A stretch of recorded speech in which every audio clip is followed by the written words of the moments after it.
How's it going, OFPs? And welcome to another episode of the Off-Field Players Podcast, the only podcast for aspiring sports industry professionals.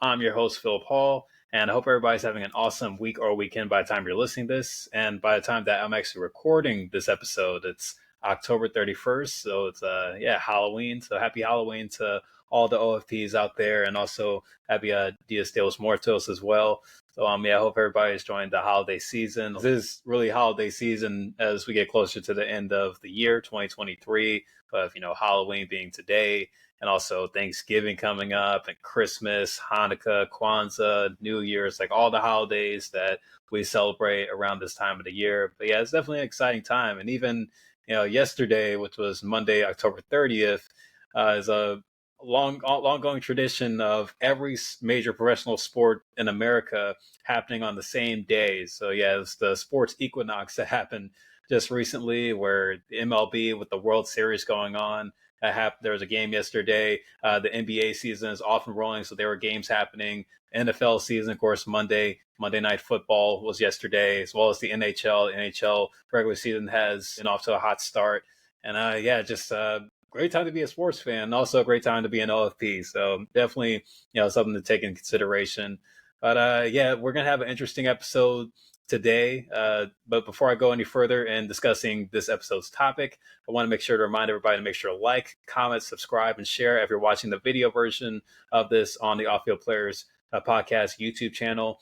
And of course, make sure to also give a 5-star review, and share the link if you're listening to the audio version on Spotify, iHeartRadio, Amazon Music, Google Podcasts, or Radio Public.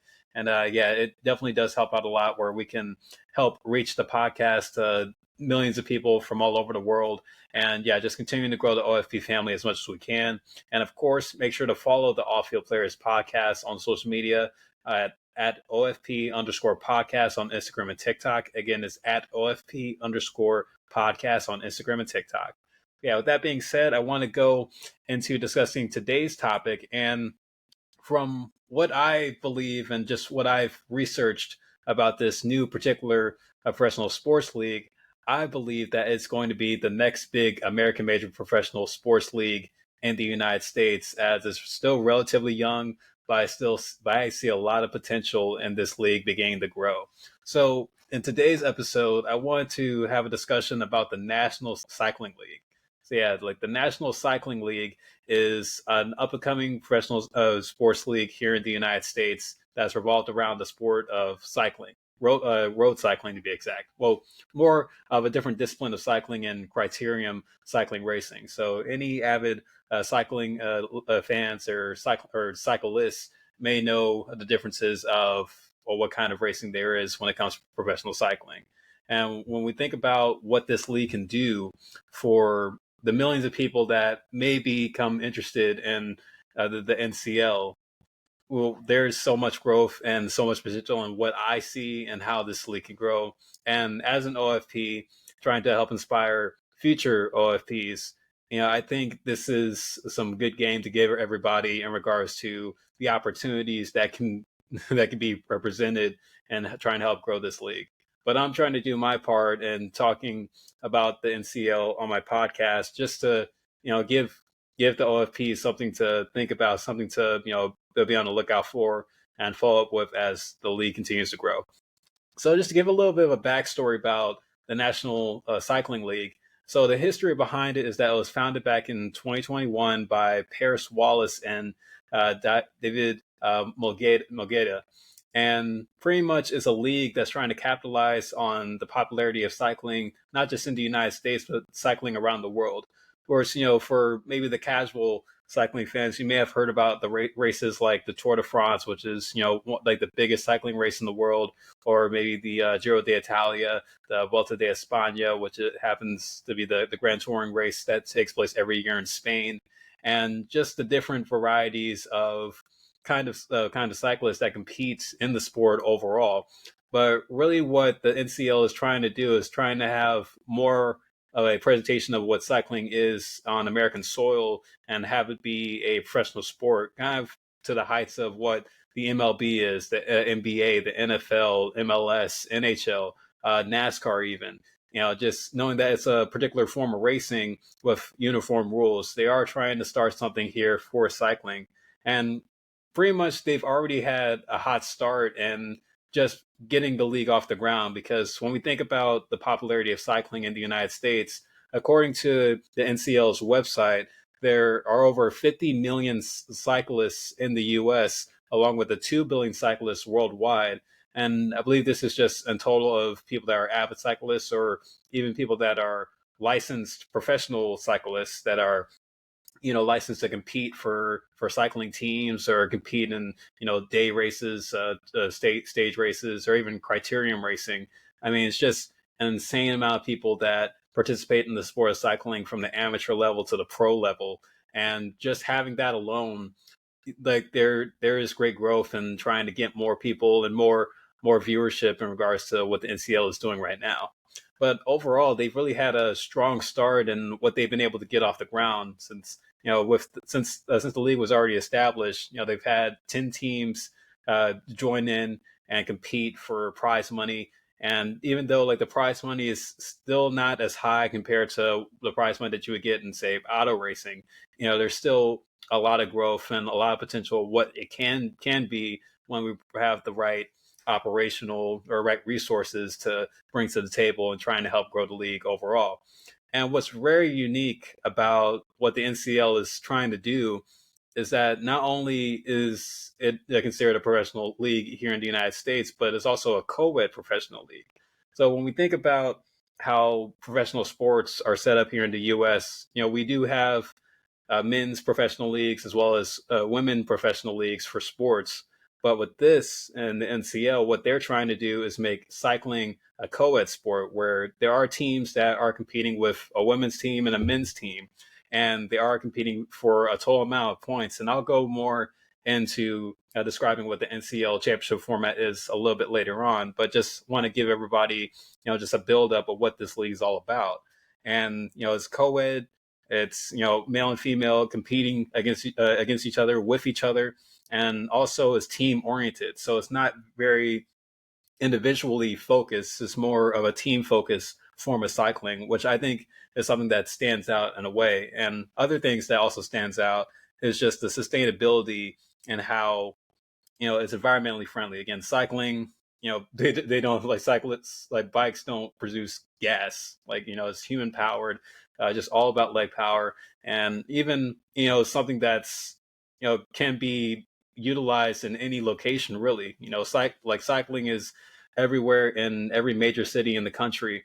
And, even with how downtown areas are set up, there's bike lanes, there's room for, tracks to be built, or just similar tracks. I know in my hometown of Oakland, there's been criterium day races that have taken place and right in the middle of downtown Oakland. And, obviously there's a lot of things that you can do, and you don't have to jump through too many hoops to get, permits to build for events, or, even try to, find a location, because you could do it right there in the city. Because again, there's already bike lanes present, and there's already a way for, events to take place without having to cause any friction of, noise population or noise pollution or anything in that form. And also just about the league, it's majority, or it's minority and female owned as well. So they're definitely trying to get some diversity involved in the sport, and that's considered one of their principles. And as I go to their website, just looking at what the foundational values are for the National Cycling League, they want to be founded off of diversity. With in regards to that being the first sports league to be majority, minority, and female owned, as well as a focus on equality, where teams are mixed gender with men and women competing on the same team. Sustainability, with the NCL races having minimal carbon footprint and encourage cycling as a sustainable and healthy lifestyle. So that's a big deal there. And lastly, community, where they want to have charity group rides, volunteer opportunities, and fan expos at NCL races, which can connect to local communities, fans, athletes, and teams. So there's already a good mission behind what the league wants to do. And again, like, they're not far behind compared to what, other sports leagues are doing, because like the major sports leagues here in the United States, they've already done this. and already trying to grow on just the capitalization of how the market changes and how people are thinking differently and how they want to be treated. And the NCL is doing everything they can to fit the mold, not exactly to a T to where the major professional American sporting leagues are doing, but really just trying to do something in their own way of trying to introduce what is in a way can be considered a niche sport, at least to me, to a demographic that's you know has knowledge of what cycling is, but maybe haven't found the right product to follow or keep up to date with, because it's just so global. There's not a niche league for it here in the United States.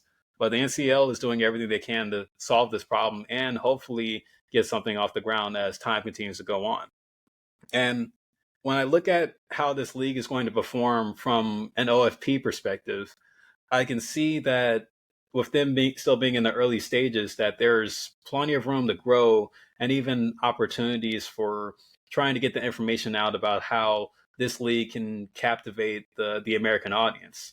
And just kind of segueing into the championship format of this league in particular, as I look through the website, they're trying to have a league that's already organized. It is a championship format, so there's 10 teams racing in one league for one trophy, the NCL Cup. That's the championship for the NCL right there. And the way that they do it is that during a race for both the men's division and the women's division, points are awarded for each lap. So whoever finishes in first gets 3 points. Whoever finishes in second gets 2 points. Whoever finishes in third gets 1 point. And this is for each lap. So first person that crossed the line first for the lap gets 3, second 2, third 1, and then so on. But in the final laps, though, that's where it really all counts. Where first place finisher gets 30 points, second place gets 15 points, third place gets 12 points, fourth place gets 8 points, fifth 6, 5, 7, 4, 8, 3, 9, 2, 10, 1. So the top 10 finishers in each race will be awarded points for their team. And even what they'll also do is rider substitutions. So prior to the last 5 laps, teams can substitute riders in and out anytime in the pit. So definitely, trying to have an emphasis of what it's like in, like a traditional team sports where you can make substitutes while in competition. So that's definitely going to have some time into how they want to be comparative to how other sports operate. And I think also just giving those opportunities for more athletes to compete on, I guess in this case, on the track. And they're also initiating real-time data where up to the minute scores on the NCL scoreboard and in race biometrics. So, everything can be calculated right on the spot. There's no, hesitation with trying to calculate everything once the competition ends. So definitely trying to get everything they can to be like the traditional team sports, but at the same time, still stay with the unique aspect of professional cycling. And overall, this is where, the potential really comes in. It's great that they have a championship format. It's great that there's prize money involved. But I think the one thing that they still need to build on as a league is just expansion and trying to get it out to a more audience. 10 teams is great, but what if we have like 20 teams or 30 teams, just like how it is in other professional sports? It would be great to see more people compete on a regular basis, or even, just to tie in a little bit more of a NASCAR example to where, there's 40 drivers that compete, every week. And sometimes they have the field fillers where it's part-time teams that will show up to a track, qualify, and hoping that they make the race. And yeah, maybe they'll initiate some kind of NASCAR or Formula One type platform or type operation, or they could still have more teams be involved and give more opportunities to up and coming teams. If there were to be a team that were to defunk or anything like that. Hopefully it doesn't happen, especially this early, because there's a lot of opportunity for growth for teams and how they can market and how they can get more opportunities for professional cycling. And just even going more into about the expansion. So this year, the National Cycling League was able to host 3 races on their calendar. So back in April, they had their first race of the season, which was in Miami. And then the last two races of the season, which was one of the three races that they were able to host this year. Like on August 13th, they had a race in Denver, Colorado, and then the last race of the season took place in Atlanta. So they're reaching the right markets, but it's going to have to come to a point where they reach new markets. So with races already happening in Miami, Denver, and Atlanta, getting the races in bigger markets is not an issue. And let me not forget, they also did a race in Washington D.C. as well. So that's four races that they had this year for 2023. But if they can be able to get to much bigger markets, don't get me wrong, Miami, Denver, Atlanta, and Washington D.C. are nationally known markets. But if they're able to get to bigger cities like Chicago, Los Angeles, New York, Houston, the Bay Area region, Las Vegas, Seattle. I mean, yeah, like now we're talking. And especially with those cities having a relatively known bike culture or cycling culture, this can be a big push to bring in more fans and even have a diversity of fans showing up to the races. Because when we think about how this sport can be covered, there's many storylines that can be created, and in the day and age of social media, the day and age of news happening by the minute, storylines are a huge aspect in the sports industry. I mean, again, I haven't revealed where I worked yet, but in my position, like I'm focusing a lot on creating storylines. I'm focusing a lot on trying to get content together to captivate an audience so they can stay tuned in on what the new updates are. And one way for teams to do this, or for a league like the NCL to do this, is getting a great broadcasting rights deal.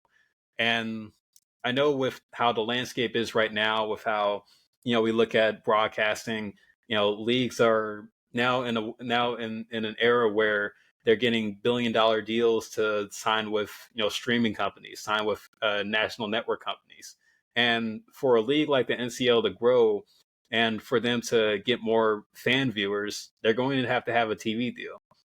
Now, about a few months ago, I was watching the highlights of the Miami race that they hosted this year, and they presented it on the GCN's cycling YouTube page. So, for those that don't know what GCN is the Global Cycling Network, which is pretty much a YouTube channel or YouTube platform that's been around for say like over 10 years. I think they were around.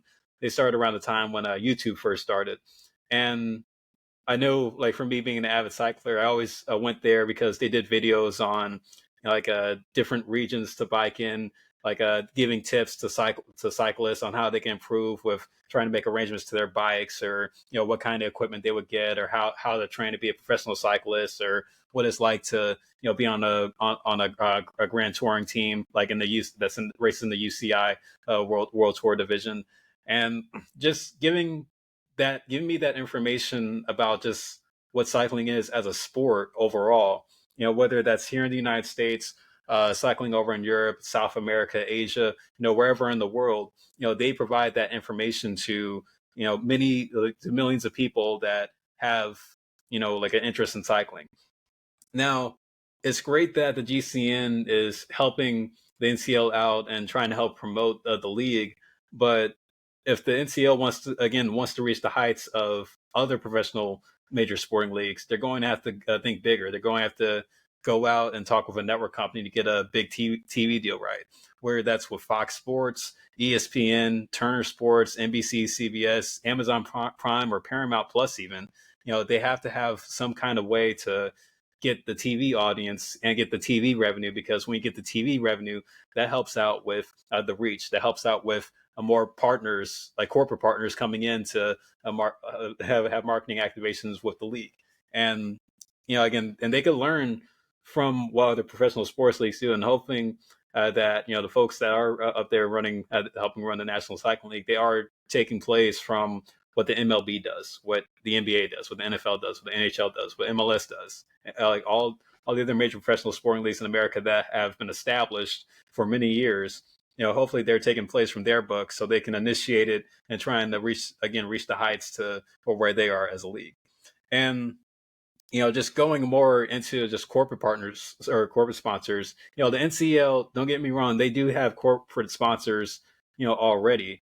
like they were partnered up with, like a Power Bar, a few other like well-known companies in the tech industry, and even just other fitness focused companies. So it's great that they have the sponsors already, but when we're thinking about trying to grow a league, we're gonna have to think bigger.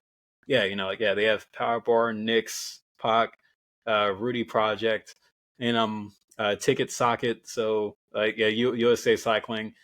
Some partners that I may not be familiar with. I'm sure if you're an avid cycler or a cyclist, you probably heard of them before.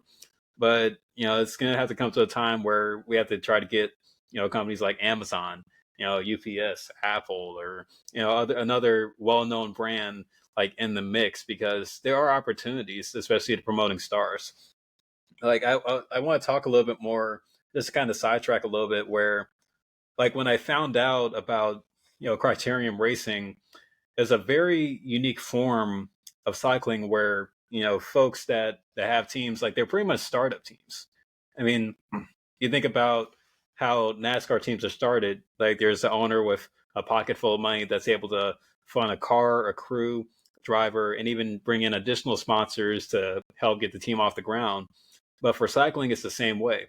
There's this one cycling team and that's based out of Los Angeles called Legion, or it's a Legion, and it's run by a professional cyclist named Justin Williams, who also runs it with his brother. And there was a documentary that came out about him about a few years ago, and the more that I learned about who they are or what criterium cycling is, and also just what it takes to start a cycling team, and how important funding is when trying to get bikes, trying to sign drivers, or not drivers, cyclists, excuse me. Still in the NASCAR stage.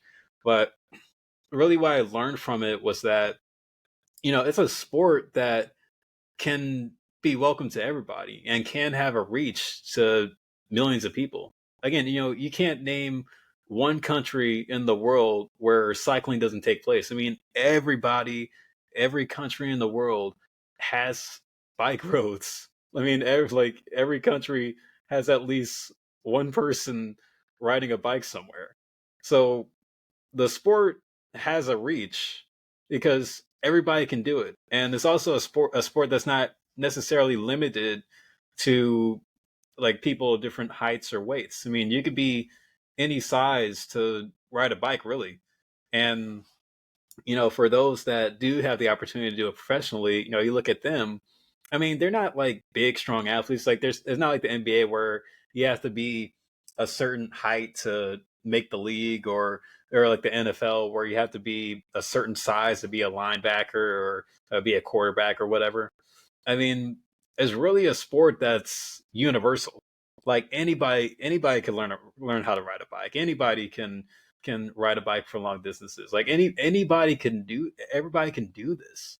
And it's great that they finally created a league where they can promote it to everybody, because they can reach everybody, because it's something that everybody can do.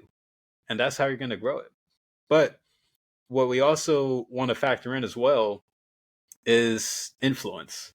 Because when we think about sports in a way, we like, but we can combine sports to entertainment where, like for those that have kept up with the NFL for the past few weeks, why do you think Taylor Swift has been showing up to the games? And I'll tell you this, it's probably not because of Travis Kelsey. It might be because she has influence. Like most importantly, I mean, Taylor Swift is one of the biggest stars in the world right now in music, and she's given the Kansas City Chiefs more publicity, like that maybe Patrick Mahomes can't give him, because Patrick Mahomes isn't Taylor Swift. So like to bring in influences or influencers to help promote this league, that's another step in the making.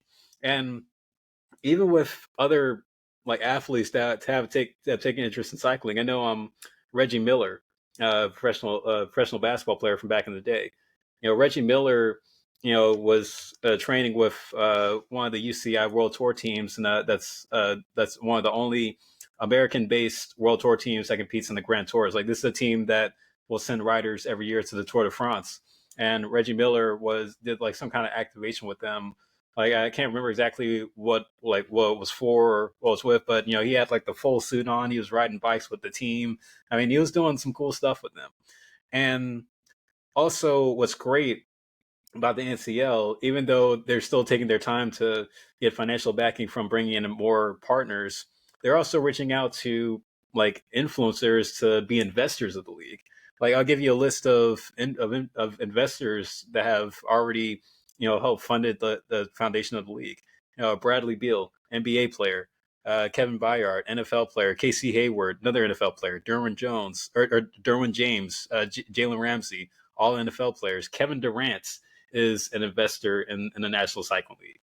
I mean, so they're already getting the proud investors and investors in the right niche to have a large following involved in the sports league, and it's very great that they can be able to reach out to those personalities because they know about the reach that they have as an athletes or as entertainers, like in their respective field, but is also a good way for them to help promote it. I mean, Kevin Durant, when I found out that he was like I'll be honest, like when I found out what the National Cycling League was, I only found that out through Kevin Durant because I was scrolling through LinkedIn one day, and they I think it was Boardroom that made an announcement about Kevin Durant joining the investor group of the National Cycling League, and then that's where I started to get the interest. I was like, oh man, okay, so you know, like if Kevin Durant is backing this, I guess it's worth to take a look at. So I was going through the website, I was scrolling through, like reading up on the history of why it started, who started it, like where they're trying to take it, and just that alone, I mean, that's where I got hooked. I mean, even though yeah, like I would have probably already been hooked if like it's just, like since I already had an interest in cycling, but again, like I wouldn't have found it out if it wasn't for influencer power. Because influencer power is what's moving sports right now. Again, use the Taylor Swift analogy.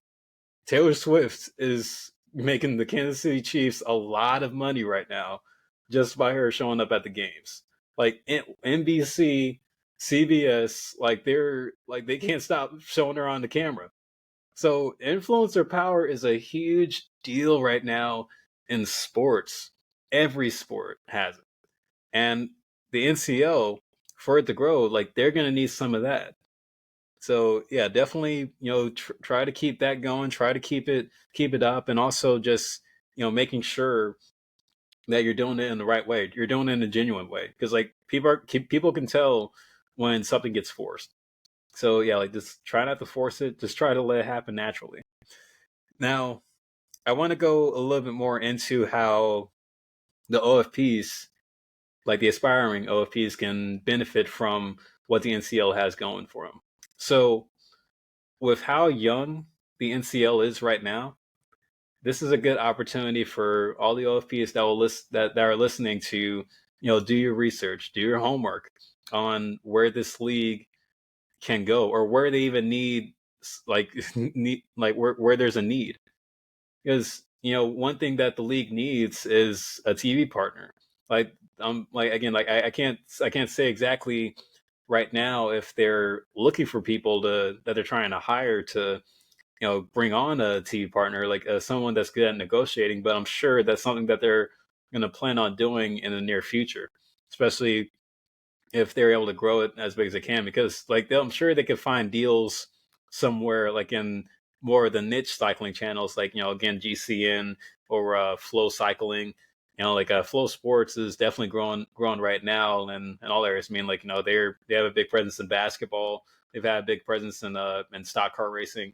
When I interned with NASCAR this summer, like Flow Racing was one of the partners of the Advanced Outdoors Weekly series, the series that I worked with, and like they're reaching millions of viewers and all the homes, especially with the package that they have for streaming grassroots racing.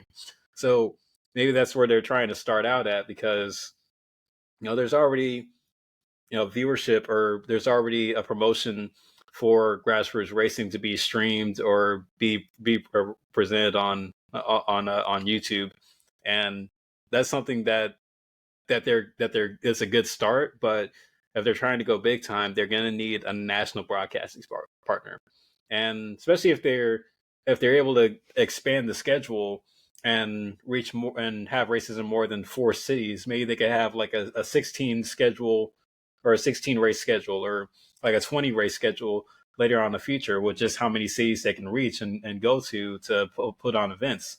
And I'm sure they're going to get to that point as long as the league keeps growing, as long as they keep presenting opportunities to, like do host events in bigger cities and bigger markets. So definitely something to go forward to in that. And that's also another thing to keep out for, learn more about the type of cities that they want to go to for the events. And of course, like they already have a strong presence on social media. Like their social media is just NCL cycling. So like if you want to go check out their Instagram, Twitter, it's all there. So they're definitely want to try to enhance their social media following as well. And even for the teams themselves, like the teams, like they have their own operation for how they want to do things. But I'm sure they want to get help from the league and trying to help promote their stars.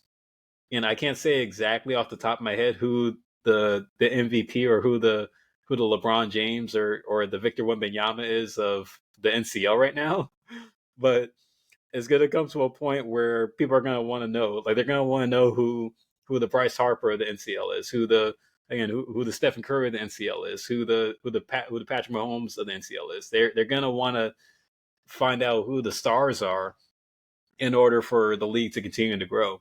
So definitely the emphasis on star power being promoted and trying to get more fans to show up to the races. So definitely a lot of growth and a lot of opportunities here for this league to grow, and I'm excited about it. I'm excited about where the National Cycling League can go, and I think, or well, actually no, I'll say I know that this league can become the next big American major professional sports league if they do it the right way. Because just thinking about where they can take off, I mean, there's plenty of opportunities, and it would really be disappointing if they drop the ball in any way on just their pitfalls. Because like nowadays it's hard. It's hard to start a new professional sports league with just how much can go into it when it comes to finances, when it comes to getting people to watch it, when it comes to bringing in partners. Because nowadays that's the driving force of the sports industry, like partners, influence, and viewership. I mean, that's where they got to go. That's how they have to think. They have to be innovative. They have to rise up. They have to get to that level, and I'm sure they will. Yeah, but definitely keep an eye out on the National Cycling League. I mean, it's something that you don't want to miss, something that you don't want to miss out on. And yeah, I mean, it's time. It's great that we have a professional sports league based around cycling here in the United States. Finally, I've been waiting for it, especially for the years that I've kept up with professional cycling and wanting to see a league of some sort be involved with, like, have a presentation of the sport, because it's not just for me; it's for everybody. I mean, again, anybody can ride a bike. Anybody can, like ride a long distance. So let's make sure that that happens. Yeah. So there's going to be a short episode of the Off Field Players podcast today. I want to go enjoy my Halloween, but I want to thank everybody for tuning into this episode, and also, thank you so much for supporting it all the way. I got a lot of fresh ideas coming up, and even some big guests that I'm planning on bringing on in the future. I might surprise you for who I might have on for the next informational interview, so definitely be on the lookout for that. But as always, if you watch the video version here on YouTube, make sure to like, comment, subscribe, and share the video with anybody that you know is trying to work in the sports industry, or anybody that's even interested in working in professional cycling. I'm sure they'll definitely want to hear what the NCL has cooking up. And also, if you listen to the audio version on Spotify, iHeartRadio, Amazon Music, Google Podcasts, or Radio Public, make sure to leave 5 stars for me. And also, share the link with anybody that you know that wants to work in the sports industry. Again, it helps reach millions of people all around the world to help grow the OFP family, and also help grow the information that they can receive about the sports industry and what's happening in it now. So definitely do everything you can to spread the word about the Off Field Players podcast, so we can continue to grow the OFP family. And of course, make sure to follow the Off Field Players podcast on social media at OFP underscore podcast on Instagram and TikTok. Again, it's at OFP underscore podcast on Instagram and TikTok. So that's going to wrap it up for me. I've been your host, Phil Paul. Thank you again for tuning in. If you listened or watched this episode all the way through, have a safe Halloween. Definitely, please, everybody, make sure to stay safe, be responsible for the parties that you go to, trick or treating, whatever everybody does these days for on Halloween. Make sure to stay safe and protect yourself. And yeah, stay safe, stay blessed, stay motivated, stay hungry, and as always, make sure to achieve what you believe.